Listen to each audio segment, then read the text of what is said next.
মা, তুমিই তো সৃষ্টি বিনাশের স্রষ্টা। তোমার শক্তির কাছে নত জানু আমি।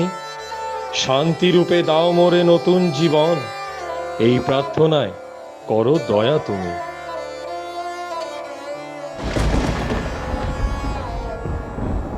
পুরাণ মতে বিমলা দেবী হলেন মহিষাসুরমর্দিনী, জগন্নাথ ধামের সর্বময়ী কর্ত্রীও তিনি।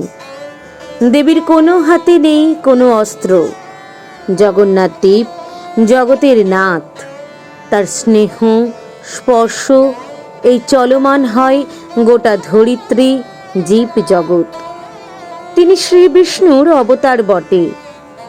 মায়ের মতো তিনিও দুষ্টের দমন ও সৃষ্টির পালনকারী। পৃথিবীময় বিরাজমান শান্তির স্থাপনকারী তারা দুজনেই।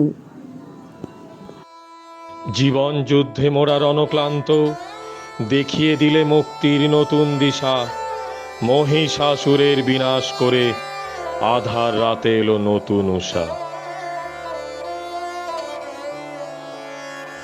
ধরিত্রী মানুষ যখন হিংসার খেলা মেতে ওঠে, দুর্বলের ওপর সবলের অত্যাচার যখন চরম সীমায় পৌঁছায়, যুগে যুগে তখন তারা আবির্ভূত হন, নিধান করেন শয়তানদের।